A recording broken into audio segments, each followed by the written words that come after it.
ખ્યાતનામ વ્યંગકાર અને નિડર પત્રકાર ડૉક્ટર સ્વપ્નિલ મહેતાએ દુનિયામાંથી વિદાય લીધી છે।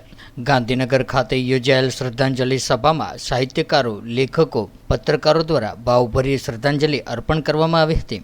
આરટીઆઈ ઇમ્પેક્ટના તંત્રી એવા નિડર અને બાહોશ પત્રકાર, સચોટ વ્યંગકાર અને અજાજ મીડિયા ટ્રસ્ટના મહામંત્રી ડૉક્ટર સ્વપ્નિલ મહેતાના અવસાનથી સમગ્ર સાહિત્ય જગતમાં દુઃખની લાગણી ફેલાઈ જવા પામી હતી। કેન્સર જેવી જીવલેણ બીમારી સામે છેલ્લા 10 દિવસથી ગાંધીનગરની સિવિલ હોસ્પિટલના આઈસીયુ વોર્ડમાં ઝઝૂમી રહેલા ડૉક્ટર સ્વપ્નિલ મહેતાએ છેવટે 28મી મેના રોજ આખરી શ્વાસ લીધા હતા અને આ ફાની દુનિયામાંથી વિદાય લેતા પત્રકાર અને સાહિત્ય જગતમાં સોપો પડી જવા પામ્યો હતો।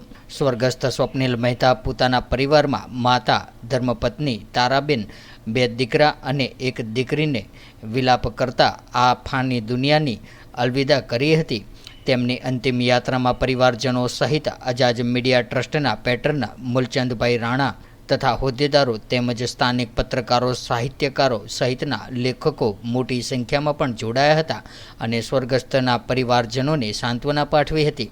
તારીખ 30મી મેના રોજ રાખવામાં આવેલા સ્વર્ગસ્થ સ્વપ્નિલ મહેતાની શ્રદ્ધાંજલિ સભામાં અજાજ મીડિયા ટ્રસ્ટના પ્રમુખ દિનેશભાઈ પરમાર, ઉપપ્રમુખ સંદીપભાઈ જ્યોતિકર, આકાશવાણીના ડાયરેક્ટર ભરતભાઈ દેવાણી, પૂર્વ માહિતી અધિકારી નટુભાઈ પરમાર, દૂરદર્શનના પત્રકાર પ્રવીણભાઈ સોલંકી, આપણું ગુજરાતના રિપોર્ટર વિનોદભાઈ મકવાણા, પ્રકાશભાઈ સક્સેના, જયંતિભાઈ માંડલિક, મહેશભાઈ આસોડિયા, અનિલભાઈ શેઠ સહિતના હોદ્દેદારો ઉપસ્થિત રહ્યા હતા અને સ્વર્ગસ્થ સ્વપ્નિલ મહેતાને ભાવભરી શ્રદ્ધાંજલિ અર્પણ કરી હતી। આ દુઃખની ઘડીએ ઉત્તર ગુજરાત પંચ પરગણા વણકર સમાજ મહાસંઘના પ્રમુખ ડૉક્ટર અમૃતલાલ પરમાર, મહામંત્રી હરગોવિંદભાઈ પરમાર, સામાજિક અગ્રણી હસમુખભાઈ સક્સેના સહિત હોદ્દેદારો પણ ખાસ ઉપસ્થિત રહીને સ્વર્ગસ્થ સ્વપ્નિલ મહેતાને શ્રદ્ધાસુમન અર્પણ કર્યા હતા।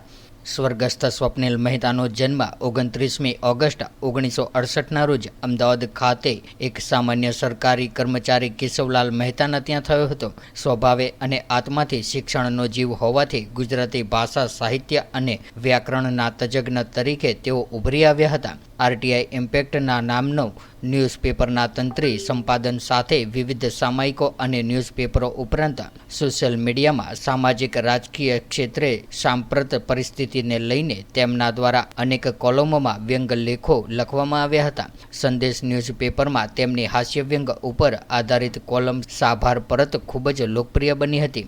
ટીવી, રંગમંચ, દસ્તાવેજી ચિત્રો તેમજ ફિલ્મ લેખનમાં પણ તેમનું લેખન ઘણું ધ્યાનાર્ષક રહ્યું છે।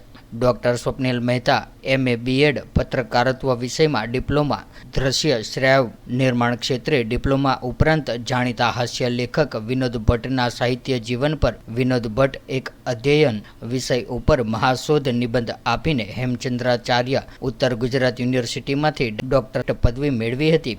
અનુસૂચિત જાતિ અને અનુસૂચિત જનજાતિના પત્રકારોના હક અને અધિકારો માટે કાર્યરત અજાજ મીડિયા ટ્રસ્ટ પાયાના કાર્યકર તરીકે સેવા આપીને ડૉક્ટર સ્વપ્નિલ મહેતા આ ટ્રસ્ટના પ્રમુખ તરીકે સેવા આપી ચૂક્યા છે અને હાલમાં શારીરિક બીમારીની સ્થિતિમાં પણ તેઓ અજાજ મીડિયા ટ્રસ્ટના મહામંત્રી તરીકે સેવા આપી રહ્યા હતા।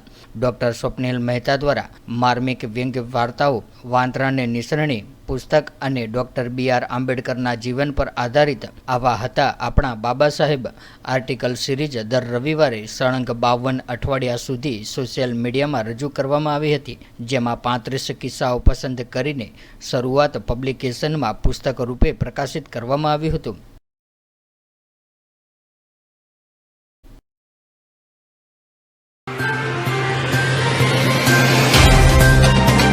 तो व्हाट्सएप, ट्विटर, फेसबुक, इंस्टा जहाँ भी आपका अकाउंट है, इसे शेयर बटन के द्वारा वहाँ पर शेयर करें।